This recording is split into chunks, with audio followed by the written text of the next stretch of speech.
the supplementary leverage ratio, aka the SLR.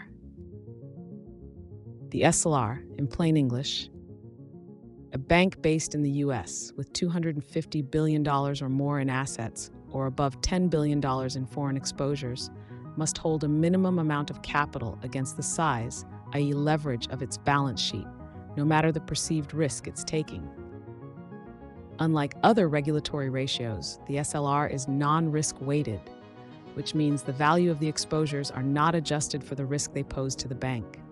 This allows regulators to judge all assets as equals in case a low-risk asset, like U.S. Treasuries, suddenly becomes risky and hazardous.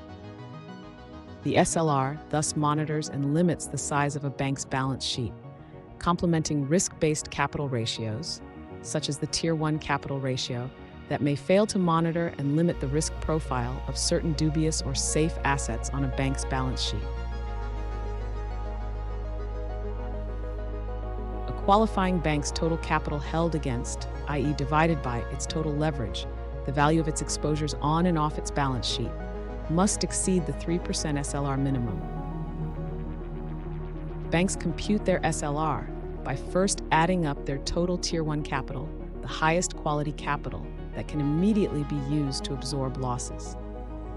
Common Equity Tier 1 capital, or CET1 capital, consists mostly of common equity, i.e. shares and retained earnings.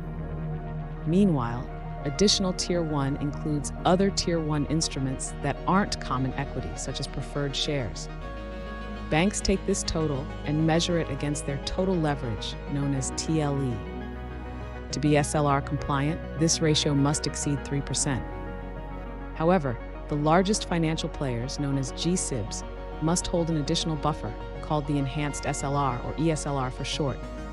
The largest banks must maintain a 6% SLR at their insured depository institutions, known as IDIs, mostly commercial banks insured by the FDIC. Whereas at every other subsidiary, GSIBs must hold at least a 5% SLR,